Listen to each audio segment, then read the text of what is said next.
Oh, All right, yeah. Chat. whenever you're ready.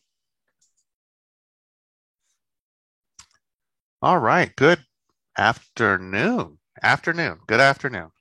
No, you didn't start it yet. Okay, there it goes. All right. Good afternoon, everyone. It's Leo and Thursday. Anthony with the Orange County Realtors. It's Thursday, December 9th, and we're going to be teaching some aspects of digital signatures. And it'll be just showing you one way of doing it with digital ink, another way of doing DocuSign. And then we'll answer some questions that you may have. We'll show some similarities and some differences as well. And I'm hitting the button to share my screen. Here we go. And we're going to go into, and this is assuming, of course, we went into and sign into CAR's website. Well, before you go on, Leo, let's introduce Yes. ourselves because I know Oh, how, I how forgot. fast you want to get everybody started here. Um, Good afternoon, everybody. My name is Anthony. I work here at Orange County Realtors along with Leo Loera. We are your certified zip forms trainers here at Orange County Realtors. Now, just to tell you a little bit about ourselves, again, my name is Anthony. I work here at Orange County Realtors. I've been here now for a little over 19 years, started off in the MLS department. So, no guarantee that we'll both speak to you all regarding rules, regulations, violations, all that fun stuff. What we're both involved with is the outreach program. The outreach program is designed to give you training on all your tools and products. Today, our trainer, Leo Loera, will go over how to digitally sign documents using either DocuSign or digital ink. And he's going to go over the differences between the two. Now, the whole goal behind this class is to show you the differences between the two systems, not just talk about them, but show you from start to finish. So if you're a DocuSign user, we can show you some nice little cool shortcuts to save you time and effort on setting up your documents using DocuSign. But if you're also a digital ink user, we're going to show you how to utilize digital ink from start to finish with both platforms, what signers will experience, and of course, things like that. Now, Leo, can you tell us a little bit about who you are? I am wonderful. I am truly wonderful. Oh, my goodness. But more than that, well, yes, my name is Leo Loero at the Orange County Realtors. I have been with this association since 2007. I too started off in membership and progressed from membership over to becoming the super key specialist. And from there, I was also a trainer, and I still am a trainer. And we teach a number of different topics, including zip forms, Supra, and other membership topics.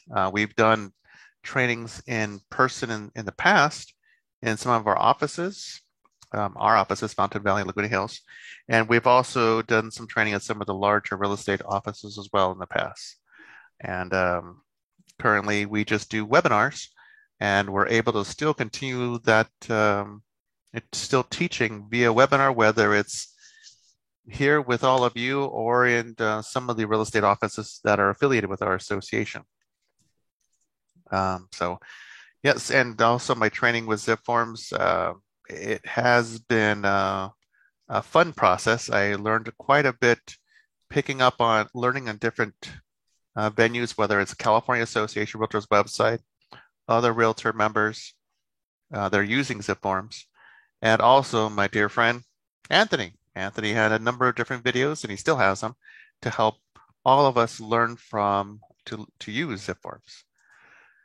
So that's my little story, but I have to How share. you So, became the and this is once again who I am, and I'm employed. Yeah, this is who I am. This is my how you can contact me.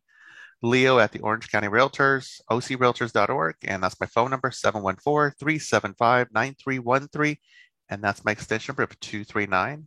And Anthony already shared with you what our agenda is going to be today. We're going to talk about how to use DocuSign. We're going to show you a demonstration from beginning to end, then digital ink from beginning to end, show you the similarities, differences, and answer any questions that you may have. And we are recording today's session. So everybody attending the class today will get a copy of today's recording. for you to be able to review and watch. So we hope that you guys enjoy this. We are also encouraging you to ask as many questions as you want. I will be monitoring the chat as well as the Q&A section. So if Leo does go over something too quickly, please stop us. We'll be more than happy to go over everything again, because we just want to make sure you all get the proper training that you need. So are there any questions before we get started?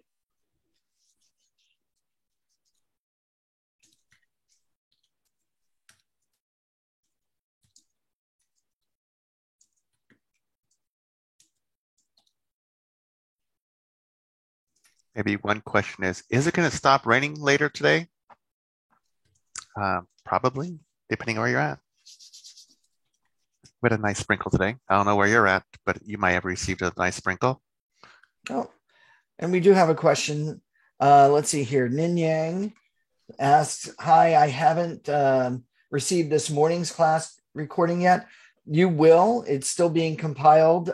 So if you're, don't expect that recording to happen right there at the moment at the end of class. It does take our team just a little bit of time to compile everything and get everything together. So you should get that hopefully by tomorrow.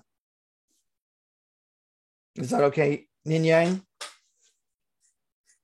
Okay. Excellent. Are you guys going to go over how to enter a trust? We can touch on it.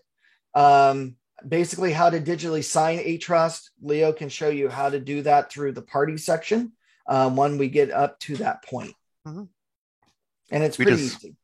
Yeah, we'll do the digital signature session. We just won't show you anything further than that. All right, so let's get started. So the next one is, okay, so we have the two digital electronic signatures that we use within ZipForms that are built that you can be able to access would be DocuSign and Digital Ink. Digital Ink 2.0 has free unlimited signatures. It has a few signature styles, if that's a big concern for you. And you can only sign PDF versions. So not any Microsoft Word documents or any other format. It has to be PDF. Whereas DocuSign is a paid service. So you can get a discount. They allow 5 free documents sends per month. And if you want a comparable service as Digital Ink 2.0, it's $240 a year. You'd actually have to go through either the DocuSign website or go through NAR to be able to sign up for the DocuSign service to get it at that realtor discount. You can simply just Google DocuSign for realtors, and that would also, you could be able to find it that way as well. DocuSign does have more signature styles than what's offered by Digital Ink 2.0. So if a certain font is preferred over what Digital Ink has, you can take a look at DocuSign. And DocuSign can be used in many different formats other than the PDFs. And it's used in multiple industries, not just strictly in real estate. So you'll see, you probably have heard of DocuSign from other professionals. So it's not just limited to what we do in real estate. So there's going to be some Q&As that we're going to cover later today. And this Q&A is just the law regarding security deposit handling was changed on the January 1st, 2015 to allow for electronic signatures. And then which CAR standard forms in the ZipForm library may now be signed with electronic signature as a result of that change. And these are the answers. We pulled these questions right from CAR's website to assist you with these type of questions. And Leo, real quickly, John asks, does ZipForms have its own e-sign platform? Does ZipForms have its own e-signing platform?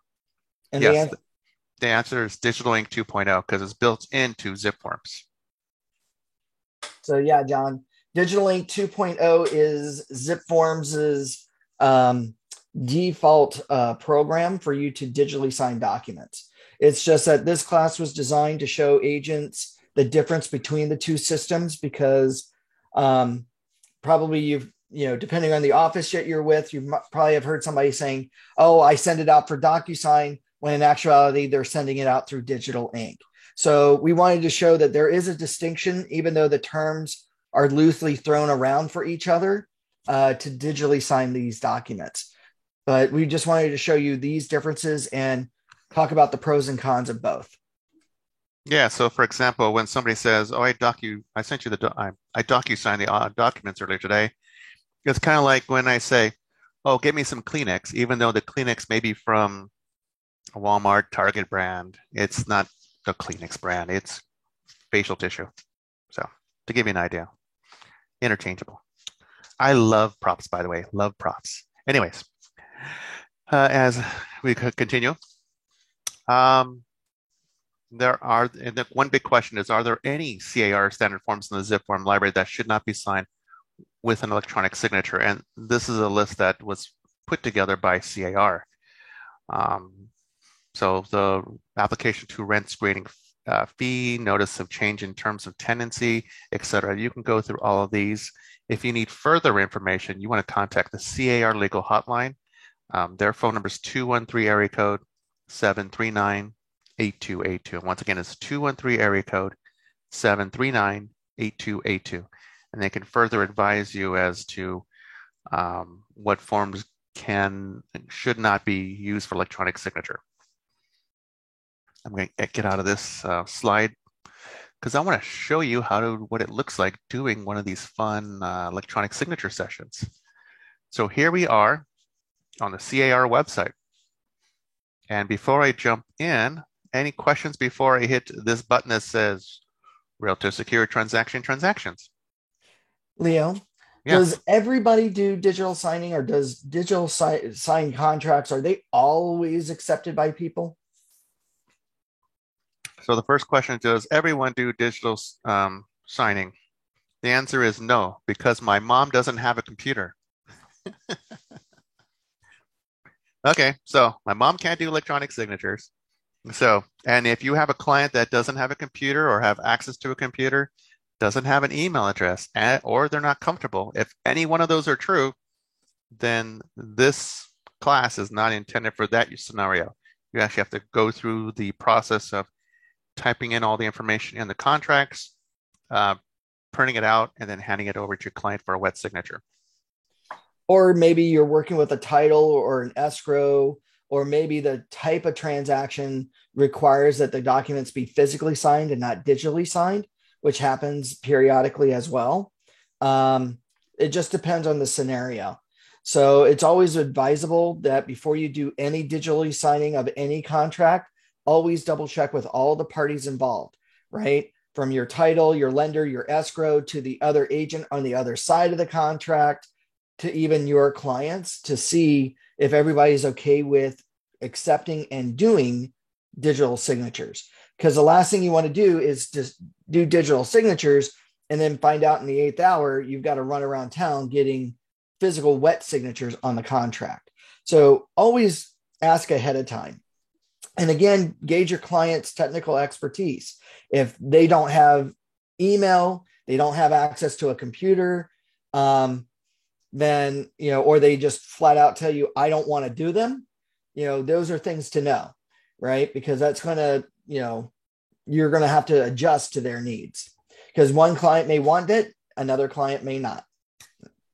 So I hope that helped. All right, Leo, go on. All right. So we're going to start off with signing into zip forms. And I've already signed in. I already put in my username and my password that I created long ago with CAR's website. If you haven't logged in, or you don't have access to log in right now, that's okay. Just follow along in the video and you'll watch this later. And you can be able to log in on your own to do the same things that I'm doing here. Practice doing electronic signatures. So the first thing I'm going to do is going to click where it says Realtor Secure Transactions. I still don't like that. Realtor Secure Transactions. But I didn't make the website, so it's just weird to say. I'm going to choose the one that says Lone Wolf. So Lone Wolf transaction, zip form addition. So I access zip form, I hit that. Now I'm going to log into zip forms and I'm going to wait till I click the golden ticket. And once I do, there it is. And I am now in, there we go. I am now in my transactions. My first, for me, by default, it goes to transactions. For you, it might be dashboard, but for me, it's transactions. So let's go practice sending out documents to, let's send out documents to this one. Walking distance to Fountain Valley. So I did this transaction last class, and I create a party that's, oops, I did not create a party. So let me get rid of the listing agent. And once again, this is a listing that is live in MLS that I pulled, and I'm not endorsing it in any way. It's just one of the, just using as a practice one. This particular scenario, we're going to be using Charlene Client. Now, if this was for a trust, I would put the information about the trust in the top portion here. And then below, the signing representative would be that person, that individual that's going to sign on behalf of that trust. So once again, the top portion would be the trust information if you're doing a trust. And then below would be the information of the person representing the signing on behalf of the entity, like a trust.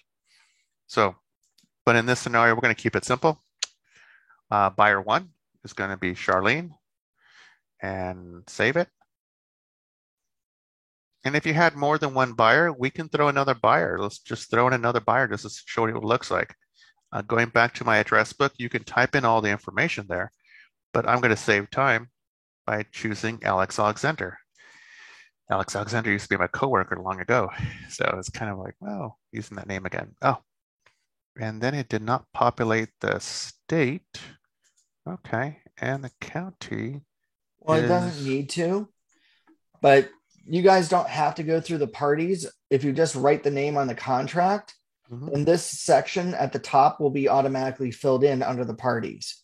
So what I like about this, and Leo was just explaining, if you had a trust or an LLC situation where they owned the property or they were purchasing the property, what you can now do is go under the signing representative and say who's allowed to sign for that trust or LLC.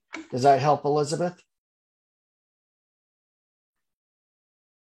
Let's see. Elizabeth asks, the trust name would go under the first name. It could. It just depends on the situation. I've seen some people put the trust as the second party and not necessarily as the first. So it just depends on who wants to, how you want the title to be conveyed or what's currently on title, things like that.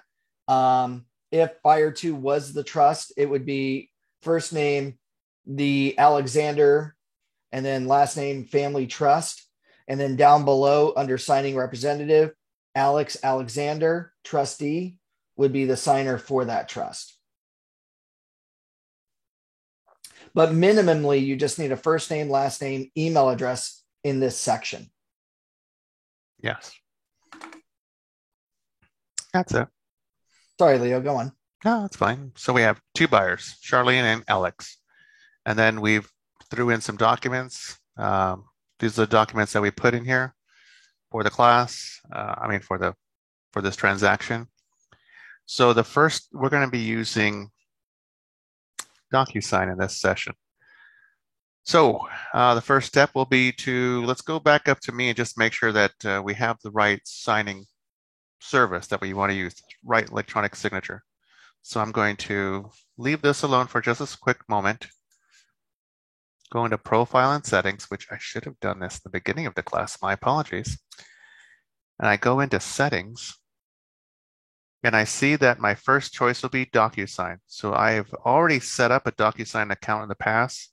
I have linked it. In this case, if you don't have a DocuSign account, you can click here and go through this process, or you can go to the DocuSign website or the NAR website. Just follow the right steps. And I'm using the free version because you're allowed 5 free signatures a month. and I only use it when I teach a class. So DigitalInk 2.0 is the one that already comes with zip form. So I'm going to skip that because I want to show you what DocuSign looks like. And And Leo, yes, how do you link the account? there would, instead of saying unlink, it would say link the DocuSign account. So you already have the DocuSign account. You have a username and a password that you log into DocuSign to use that service.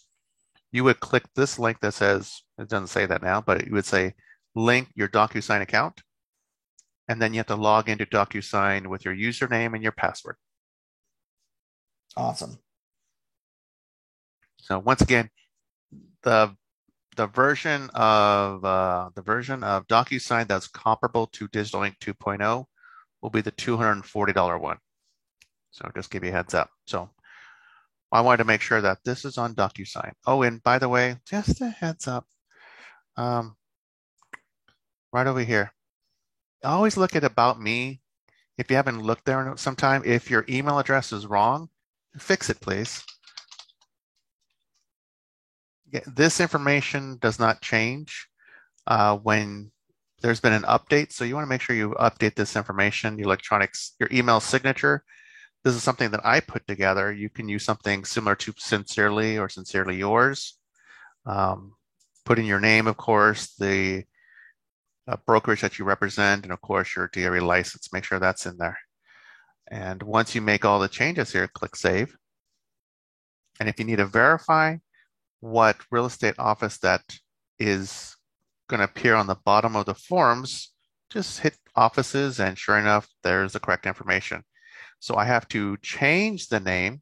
Instead of being the Orange County Association Realtors, which is our old name, I'm going to change it to the Orange County Realtors and then click Save. So just make sure that everything is correct before we do sending documents out. So once again, walking distance to Fountain Valley. And really, this place is within walking distance of Fountain Valley. So these are our documents we're going to send out. We're going to do an e-signing session. And then this is a new session. So we're going to click New. And what I mean by a new session, there was not another signature session prior. That's the reason why there was no icons there. So now I'm going to choose the documents that I want my clients to sign. The residential purchase agreement. In this case, we'll do the local area disclosure. And we'll choose and add an external document, one that we have loaded in the past. It's a fictitious document that we found, and it's really just as an example of maybe perhaps your broker has told you, please use this document every time you do this scenario. And this example would be doing an offer on a property. So listing agreement form B, click OK, and then click Close. Notice I didn't use the cover sheet because the cover sheet has no action that on my client that needs to be done. Agent visual inspection, I'm skipping that for right now, just for simplicity's sake. And I click Close. Now, the e-sign packet name comes up automatically. Now, you can leave it like that, and you can change it to whatever you wish. I'm going to change it to DocuSign Session. You don't have to, but I am. The signing service is here. You can switch it to a different signing service if you wish, to DigitalInk 2.0 if you want, but I'm going to leave it in DocuSign. And then down here would be the documents that we're going to assign: the residential purchase agreement, the Orange County local area disclosure, and that fictitious document that we're going to have the client sign as well. Listing agreement form B. If I go to next, oh, by the way, if I feel like, oh, I don't need this form, I can always click the trash can, and that deletes it, so it gets rid of it. But I'm going to leave it alone. So click next. The first signer, buyer 1, and the second signer, buyer 2. See, we have buyer 1 and buyer 2. Now notice, typically in most scenarios, you're going to have your buyer 1 and buyer 2 typically will have different email addresses. But in this scenario, they have the same email address, and I'll show you what's to be concerned about. Over here, signing order. So the way it's set up by me, when the documents are sent over to Charlene, she will do the signing session first, and it will be only sent to Charlene first. Once she is finished, Then the documents will be sent over to Alex Alexander because he's in the second signing order.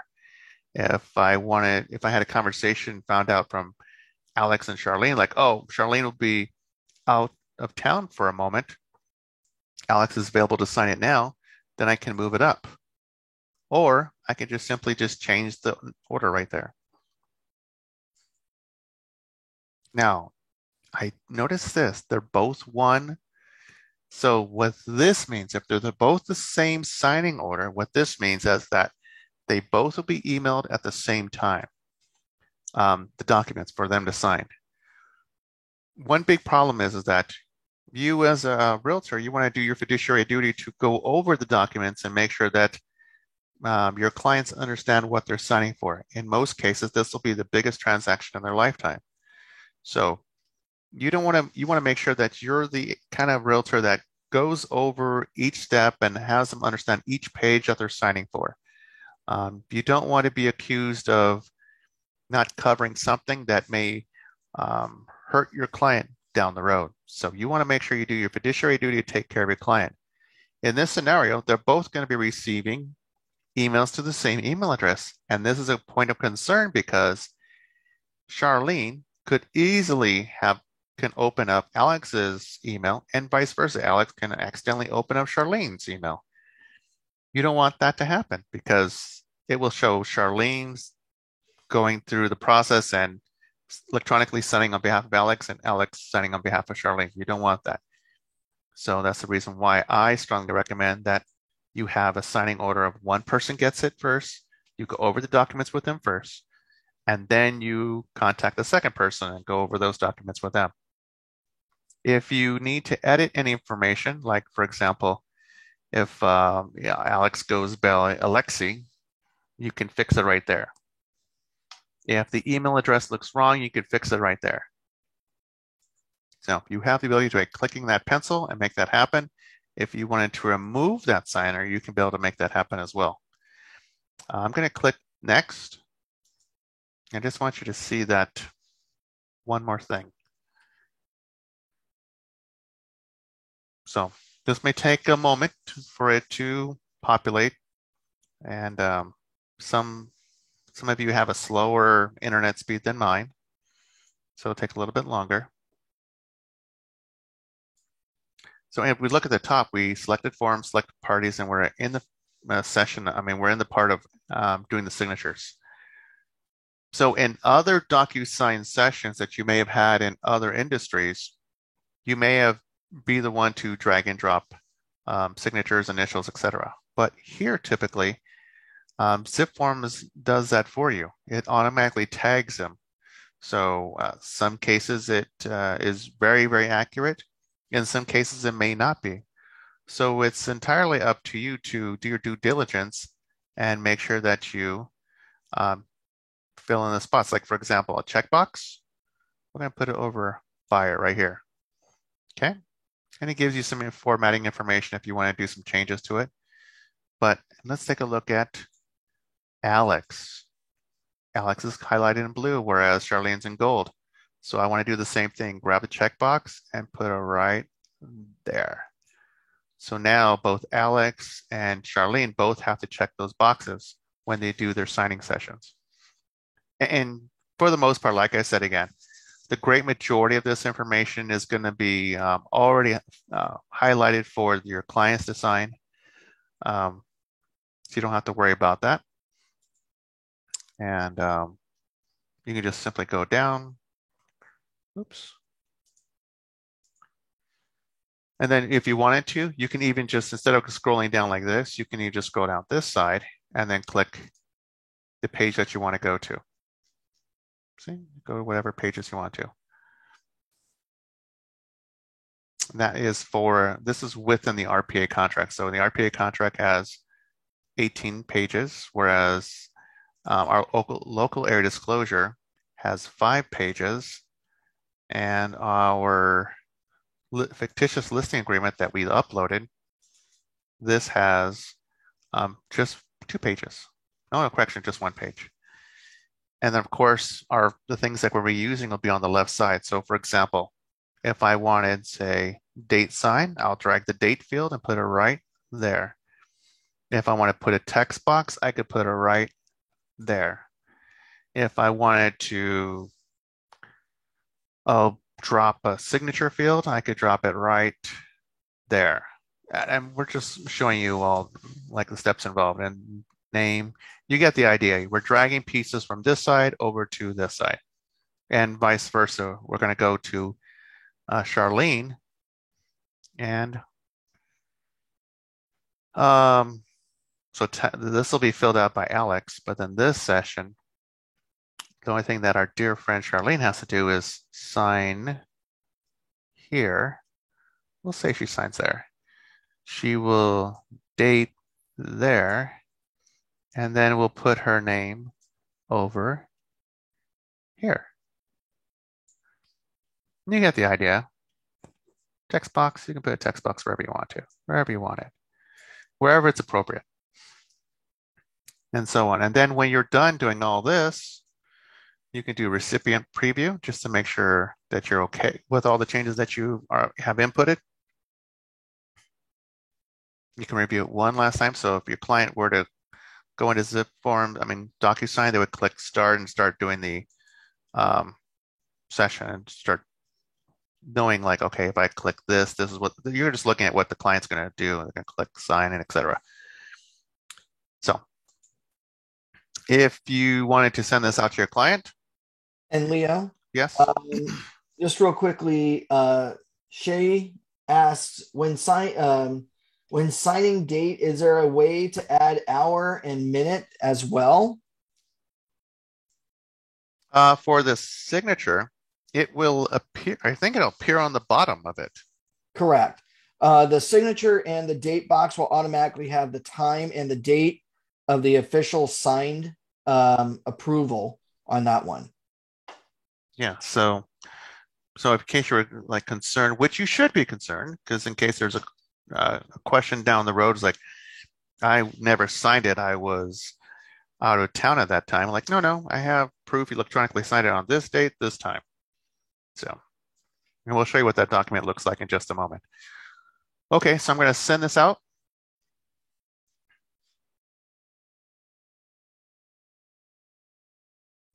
That's it. You're done. Oh, no, you're not. Oh, no, you're not. You're not done. So, in case you're wondering, this is going to create a folder for you right over here within the transaction. So we go into transactions. Once again, walking distance to Fountain Valley. And you'll see under documents, there's I think you have to sign both parties, don't you, Leo? That's true, but I want to find that little folder. Oh, there it is. There's that folder. No, that's not it. Oh no, I want to show where the e-sign folder will end up being at. So this is where the packet is going to be at. And when it finishes, this is going to change because it says it's in progress. Gotcha. So yeah, I just want to show that first. Because most of in the past, we used to have it back in documents, and it was easy to see you have all your documents that you set up, and then you have the e-packet right there, electronic signature packet.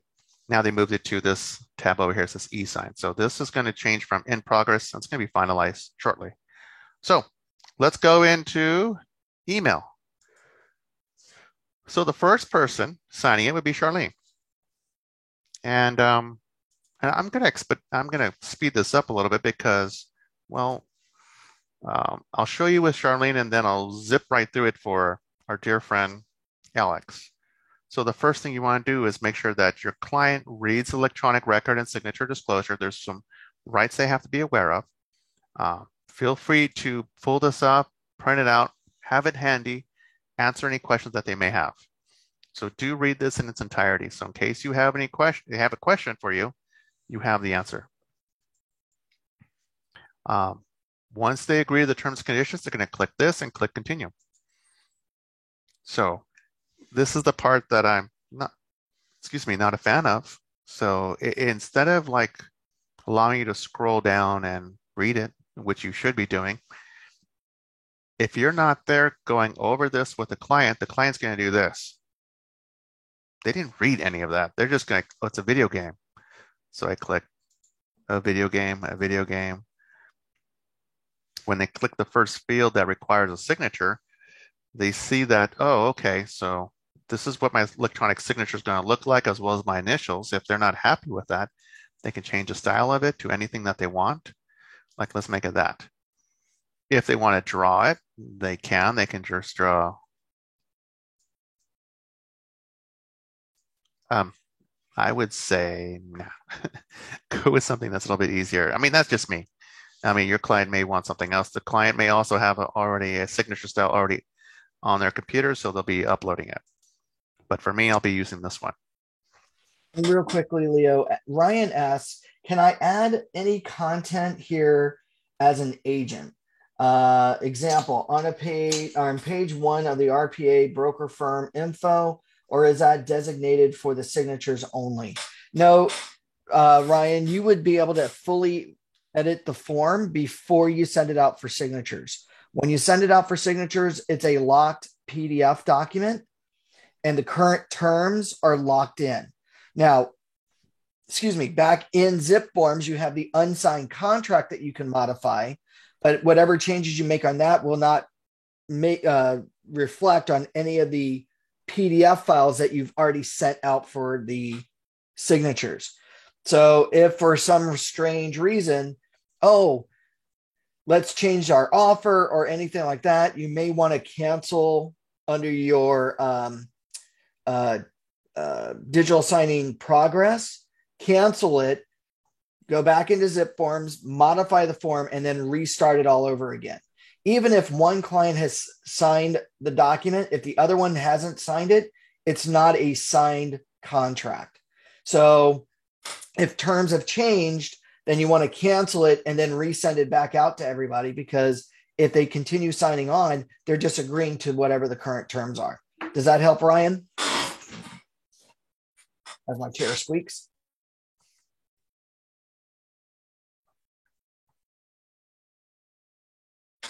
Go for it, Leo. All right. So once we determine the name, the initials, etc., then we can go and click Adopt and Sign. This will be what will be on the form from this point forward. Did you see what happened? We just blink and all of a sudden we're in the next spot.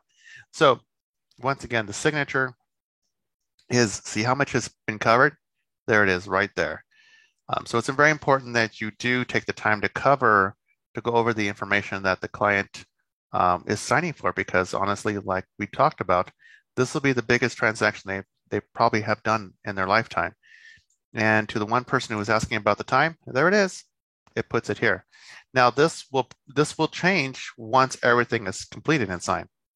So this is the time that this person initially signed it. So for this part, so we keep going. Next. Let's go to the prior one. There we go, because I know we skipped that one. Click it. In Shichi, we will show you how to cancel a digital signing in progress. Yes. I have another one that's pending from the prior class. I can get rid of that one. Okay, so click this one, and you get the idea. Just try, I would say just go over it and click it, and then scroll right back and go over the information and click it. Yeah, so you get the idea that you're just kind of like going over the information with the client, having them understand it. Notice the initial field is a certain color right there, kind of a gold color. Yeah. Now this one's a little unusual. See, same color, except that it has an optional portion right here. So the optional portion is a little tiny section right there. So your client can choose to initial. So for example, if they initial, let's just say they agree to this portion, but they don't agree to the other one, and then they can continue on and skip it. And real quickly, Ning Yan asks, can you repeat on how you got the signature at the beginning? Now with the CAR, Zip Forms, I should say, was within Zip Forms, it over 95% of the time, these will automatically be highlighted highlighted for the client to sign, initial, etc. 95% of the time. There are some times where you have to drag and drop fields like we did in the previous screen, where we had to find the tools right here and drag it and drop it. Those are what we had to do to make it happen. That's the reason why it's very important that you go over the documents first before you sign out to make sure that everything that has to be signed for, or everything that has to be addressed is in there. Excuse me. Not to mention when you start signing, the first time you click on sign, the systems, whether it's DocuSign or Digital Ink, will ask you to pick a font style. So it's not necessarily your real signature.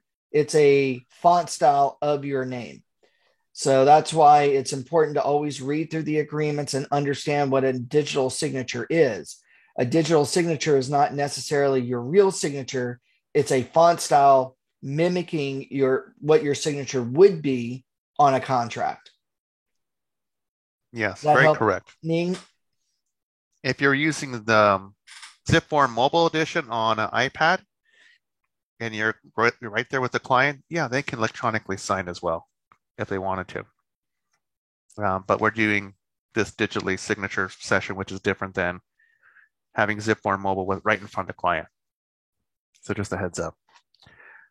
Let me click this. Are we almost done? I don't know. It doesn't tell me how far I am at.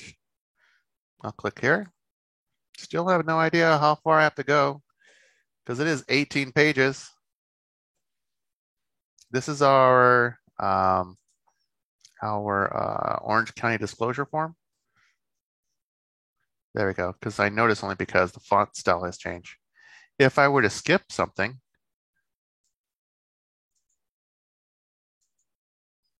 oh, by the way, here's the one that we had to manually input. So we manually inputted this, the checkbox, and this is the signature. And then once you're done, it automatically goes back to the spot that you forgot to finish, which I forgot to click this area. And then once I do that, I can click finish. See, done, select finish to send the completed document. So now that I'm done, it will now go over to Alex Alexander, and Alex Alexander will finish. Now, this is just asking me if I want to set up a DocuSign account for free and to build, so that way I have the ability to be able to store a document, get a copy of it my own, but I'm already going to get a copy of the document at the very end. And if I need to, I as a client, Charlene client, can always ask my realtor to send me a copy because you will have access to these documents for the next 7 years within ZipForms. So, finished. Yay. See, not so bad. Kind of nice. Okay, so that is having Charlene filling out the document. Now, the next session will be our dear friend Alex Alexander. And there's the session for Alex. How do I know it's for Alex? Oh, look it, because Alex's name's right there. And this is just a general statement, nothing personal, to let Alex Alexander know to wait for me to sign it. It's just, these are just what's automatically going to come up. You're not going to be able to change this information. So I click DocuSign. And once again, I already showed you how to do it with Charlene. I'm going to quickly go through this for Alex. So that way you can see the document with signatures and initials all done. Oh wait, I'm not doing this right. Let's go back. I have to click these fields. There we go. Alex Alexander is going to choose this beautiful font of, oh, well, that's a little fancy. Let's use that one. Adopt and sign. There we go.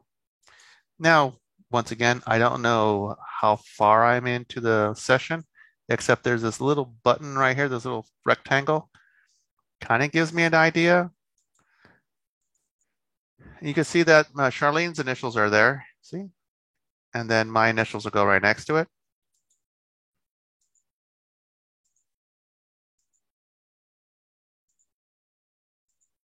This is really exciting. I know. It's like watching grass grow. But this is what you do for electronic signatures, except you would be filling in this empty time frame by talking to your client. This is that one text field that I'm showing you an example of what, if you were to have a text field that the client has to fill out, this is what it would behave, how it would behave. Oh, and then see, finish, done, select, yay. Once again, I'm being offered a free account for DocuSign. No, thank you. I'm good. I'll get the documents from my dear friend Leo at the board, or Leo the realtor. And then the last but not least, we'll go into the inbox, then refresh. And this may take a moment. Wow, this was a quick moment. So now we see that all parties have completed. I can now view the completed documents and I can click it. Now this is from the client's perspective. All this is the client's perspective. And they can see definitely that the two signatures are there. The time frame, the time has changed because this time was 14:05. But when Charlene was done with the session, it was 14:12. That's the reason why the time is different. And so on. So it's now a fully executable document. You can print it, you can save it. This is from the client's perspective, so they can do what they wish to it. And then of course, you'll have a copy of this as well for your records. All right. So, and I'm assuming that Alex will get his later. But we're done with that. So that's what a signing session looks like. If you want me to take, one more thing that I wanted to show you. No, let's go ahead. Oh, yes, let's go ahead and on the other side. Back to the list, walking distance. Now I want to show you your perspective. Going to eSign, completed. See, it says completed. It's a DocuSign PDF that are stored in here. And then if you want to say, what kind of PDF is it, Leo? Well, it is with the power of the internet, it's a executable document. And there's the signatures. Once again, same exact thing. Now, one thing I do want to point out is the summary. Summary is very important to have because this shows that these documents were electronically signed by both parties. And in case there's ever a dispute, you have this document to support that statement. You do not want to delete this at all. This is you're going to cover yourself in the future in case there's ever a claim that I did not sign this. Like, nope, it's there. So once again, DocuSign session has these documents and you're set. And if you want to look at for example, let's look at this one once again. Yep, there it is. There. And there we go. All done. Didn't really do a good job of putting it in that spot, but you get the idea of how to use the software. That is using DocuSign. Any questions about that?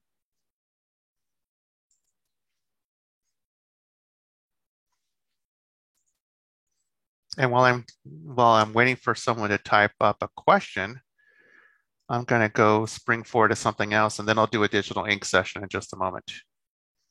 So far, no questions, Leo. Okay. What does that say? Only digital ink. Can be deleted.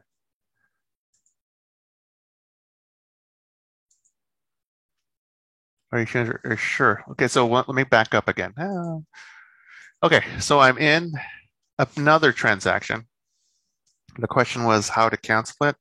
I open up the eSign. I click the packet, and I click cancel. Are you sure you want to cancel the signing? Any existing progress will be lost and new invites will be sent upon restart. Yeah, let it go. Let it go. Let it go. And then close it. Cancel. There we go. So now you have it on file that it's been canceled. So that was a different transaction from the prior class. Going back to the one we had before. Okay, so we have that. Now I'm going to show you a session through Digital Ink. We're only going to use one signer on this case because you get the idea that, okay, two signers, two different order numbers, 1 and 2, just to be on the safe side. It's going to behave very similar to DocuSign. DocuSign and Digital Ink are very similar.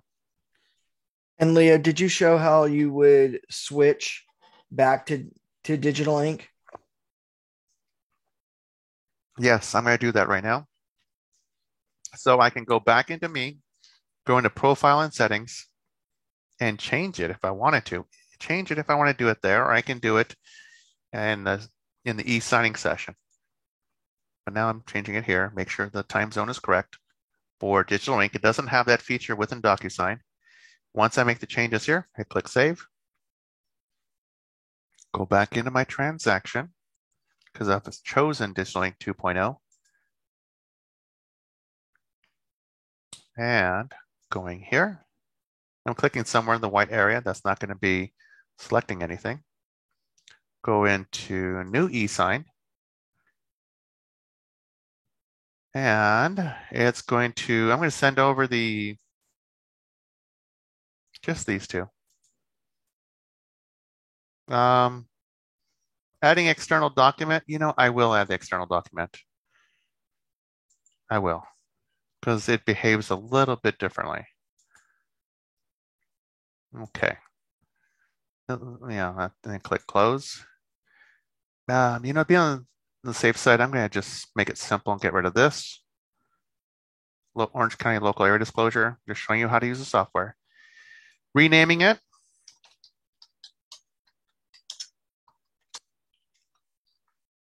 Okay. Clicking next. We're going to use Charlene in this example. Only one signer. Clicking next. Just to make it simple. Now, for some of you, this may take a little bit of time because your internet's maybe a little bit slower. You may be at the office, so just be patient when you go through that section. Now it's here with the documents. Now you notice that the tools are not here on the left like in DocuSign, it's over here on the right. The different signers would be here. So you see Charlene, and then if Alex was a part of it, you'd see Charlene and then Alex underneath it.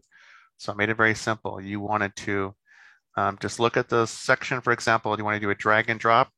We can drag a checkbox right there if you wanted to. That'd be an example, and click drag and drop again to get rid of it. And you can go over this form and make sure that all the information that's supposed to be supposed to be initial, signed, is correct and is properly highlighted. So yeah, for example, it's there, and so on. If we scroll down, we can keep scrolling down if you wanted to, or you can just go to here and choose. I like this version better. You just choose the page you want to go to. So once again, I chose that it's on the this section here, and I chose the page that I want to go to because I already know that based on the number of trainings I've had in the past, the great majority of the spots that should have been initialed are going to be initialed correctly. In this example, this is the fictitious document that we've uploaded. So I have to now do my homework, drag and drop. So for example, let's do the date right there. Let's do a text, just stick it right there. Scroll down a little. Actually, that looked kind of ugly way up there. Close that. Nope. Come on, be nice to me. Come on. Yeah, I want it that way, but I want it down here. There we go, nice and pretty. Okay. And then we're going to put a couple things down here. Drag and drop. Sure. Why don't we put the signature? So you notice I'm clicking it, holding it down, dragging it down to the spot I want it to be. I'm going to put it right down here. I can either drag the name over if I wanted to, or I can go back to my signature field, and click this little gear icon. It's kind of hard to see it. Let me drag this up a little higher. This gear icon right here, and I can add a name block, which I click right here. The name now appears. It's kind of hard to see. It's over there. So now I can put it right there. If I click that same thing again, signature field, oh, let's add a date stamp. Date stamp is, where did it go? Oh, there it is, right there. And then I drag and drop it right there. And then I put the signature field right there. So, and you can do more. You can put a checkbox there if you wanted to, whatever's needed for this particular form. This is a fictitious document that we threw together. I'll move it up here though. Looks like it's a real box. And you can also see that, you can also see that you can zoom in on a page if you wanted to. You can zoom out if you wanted to. If you need some of the details, the layout, you can change it. There's a lot of things you can do this way. But for simplicity's sake, yeah, you can also mark it if you wanted to. But reminder that the highlights may darken if you were to print it out. So you don't want to have it highlighted if you're going to have a bit of have it become signed. So I just want to let you know about that. All right, so that's it. So now we're going to send it to the client. This is one thing I really like about Digital Ink 2.0. It allows me to customize the invitation email. So in the previous spot, we saw that DocuSign just sent over a generic form or generic information. This I can personalize to my client. Please do not sign without speaking to me. Hello, Charlene. Please do not sign any documents before I can have the opportunity to speak to you first. Okay, you get the idea. I saved it. I'm sending it. And now it's on its way over to our dear friend Charlene. So our dear friend Charlene is waiting for that email. I'm going to close this other one from the DocuSign session. And this was from the other one that we canceled. So let me click these and get rid of these. Trash can. So it'll be just a moment before it comes up. And we're waiting for the email to pop up of the signing session for Charlene. Anyone have any questions? Because as you can see, the signing session for Digital Ink, the signing session for DocuSign are very, very similar. None that I can see so far, Leo. Okay. So in the next spot, there we go. Email arrived. Charlene has an email. Hello, Charlene. Leo is inviting you to participate as a signing party. And then I wrote down an additional message. Hello, Charlene. Please do not sign any documents before I have the opportunity to speak to you first. Okay. Then she can click start signing because I have made the effort to contact my client. I have made sure that the client understands that I'm going to make sure I do my fiduciary duty to cover all this information before they do anything. So in this case, Digital Ink is using Authentisign. They require what font do you want right up front. So you can draw your own signature session if you want to. You can choose a different one that's available. I like that one. That's good. So yes, and then there's the disclosure form. So you want to make sure that you have a copy of this, so that way your client, if they have a question about their rights under the consumer consent disclosure, you can be able to answer those questions for them, as well as the EULA agreement. You want to make sure that you're familiar with it. So in case they have questions about it, you can be able to assist them with it over the phone or in person. Click accept. the client will click accept, I should say. And then now they have the ability to read it. And the nice thing is that as they scroll down, they can click this spot or this spot. If they were up here, they can click start and it automatically goes to that spot. But you want to make sure you do your fiduciary duty to make sure you cover all this information first before they click and sign anything electronically. So as we noticed, when it came visually, this box here, the buyer box, is before the signature, but the way it's set up, this will be done first, and then it goes back to the next one. Wow, that was fast.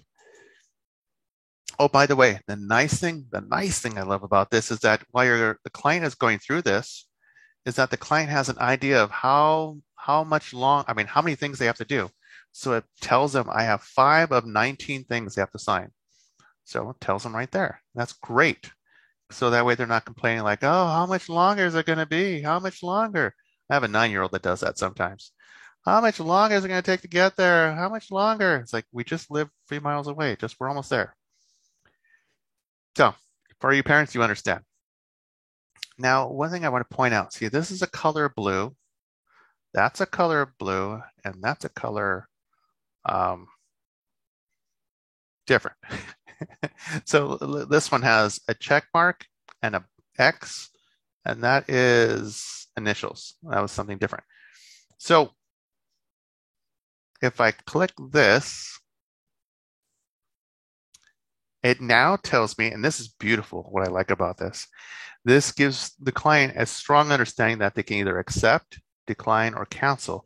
The cancel would be like, I need to further have a conversation with my realtor, you, to discuss about the liquidated damages section or any of this section.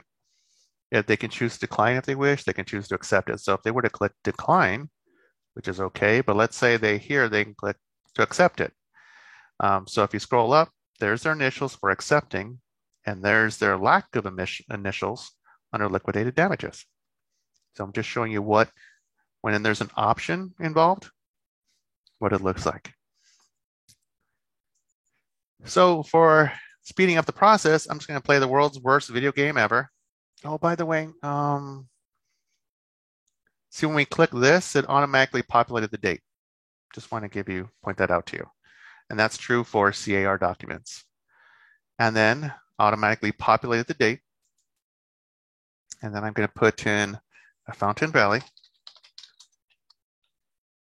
There we go. That's a nice little font there they chose. Okay, good. And then click this box and signs. Notice that these fields were not filled in until after they clicked and signed it. Now the client can be able to stay and review it one more time.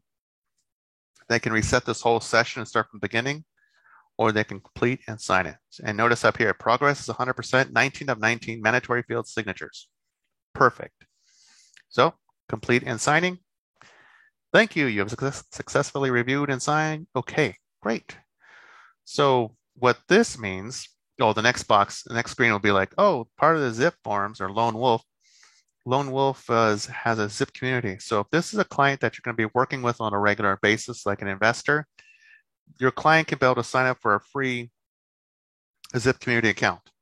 But if this client is not comfortable with that, or this client's not going to be doing a lot of transactions with you, then they can just skip it. They don't have to. It's not a requirement. So they can skip this. So once again, they don't have to sign up for a ZIP community account. That's it.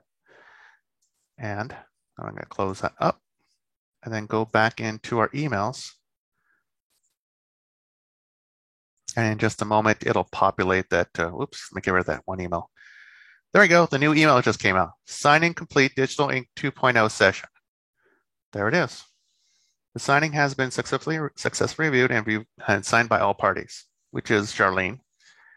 And now they can download a copy by clicking this button where it says here. So they could see what they've signed, etc. There's a signature, there's a date, etc. So they can go through that if they wanted to. And the same thing is true with the listing agreement, etc. So if they want to, they could print it, they could email it. I mean, they can download to the computer. It's entirely up to them. On your end, however, let's go back. Oh, that's, yep, created. Going back and going back in a walking distance. Going into the e-sign section, and we see that the Digital Ink 2.0 session is done and it's completed. So we open that up. There we are. The 2 PDFs that are signed is completed, signed by Charlene, our client. And we can retrieve the signed documents. We can view the details if we wanted to. There's the details if you wanted to review it. If you wanted to look at the individual documents, you can be able to do so.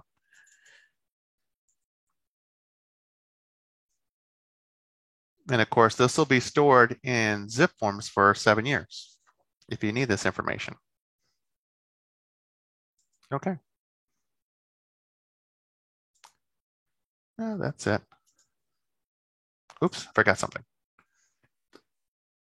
Documents, documents, documents. And there we go, Digital Ink 2.0. There we go. So those are our 2 documents, the residential purchase agreement, the listing agreement, and the signing agreement. And if you want to review it, you can. If you want to print it, you want to send it, you want to download it. If you need additional signatures, you can do so. You have all these different choices to choose from.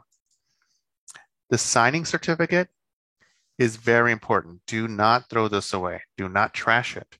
This is your proof that your client has signed this agreement electronically. So this gives you some information. I like the way this one's laid out. It's a little bit easier for me to understand. So do not throw this away, and it gives you the information as to what has happened.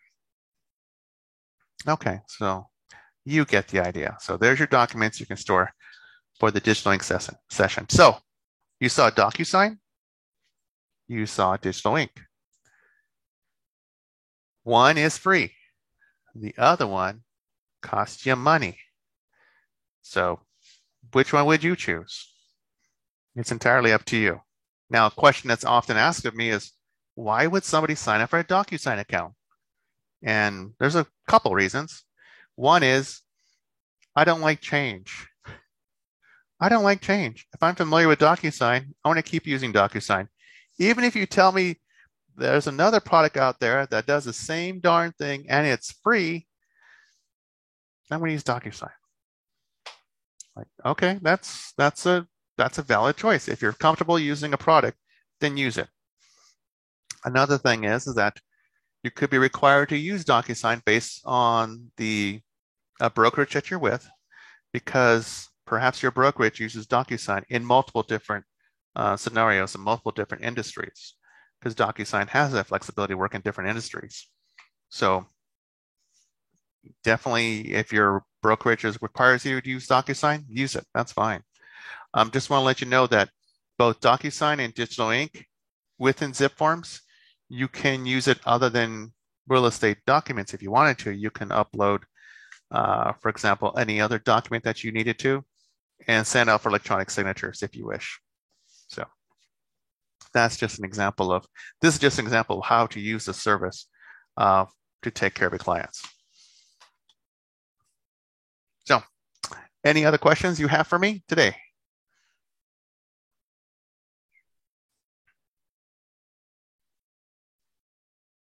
I'm seeing some thank yous. You know, the strange thing about this class, it's listed as a 2-hour class. But as you see here, I'm just showing you the difference between DocuSign and Digital Ink, and they're very, very similar. It's, and all it comes down to is what your preference is. And honestly, practice with both if you want to. Sign up for that free DocuSign account if you want to. It's not a necessity. If you're curious about it, you can. But if you're happy with not paying for anything, and it does the same darn thing, yeah, use Digital Ink and practice, practice, practice. And while I'm looking for other questions, I'm going to show you a source of information. On our website, ocrealtors.org, under education, we have a video library. And sure enough, under that video library, we have zip forms. And sure enough, we have advanced zip form digital signatures. So in case you need a refresher, they're there. In case for whatever reason you lose the link that has today's class on it, it's okay. Just go to choose any of the videos there. They're there to take care of you. Another one, there's another digital signing one. Take advantage of it there. It's there to help you learning zip forms. Now, if you run into a situation where it's like, oh my goodness, it's a Saturday. Oh my goodness, it's a Sunday. What do I do? Well, it's okay. Then you want to contact zip form support. So with CAR, the California Association of Realtors, you can reach out to them at 213-739-8227. They're typically open Monday through Friday from 9 to 6, I believe. ZipLogix, they're owned by Lone Wolf. They're open 24 hours weekdays, and weekends is 7 a.m. to 7 p.m. I know it says Eastern Standard Time, 10 to 10, but I translated 10 to 7 to 7 for California. Their phone number is 586-840-0140.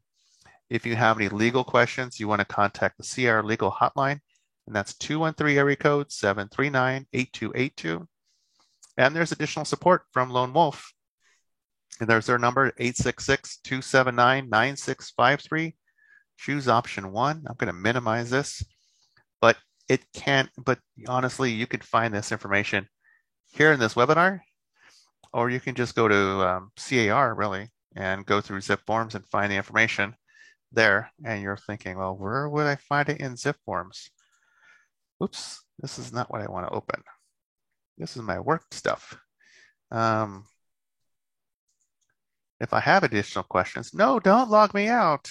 No, don't log me out. It logged me out. There is a help feature within zip forms that can be able to assist you. And I'll show you where it's at after I get into zip forms. And what you just saw me go through is going to happen to you. So just a heads up, it does sign you out.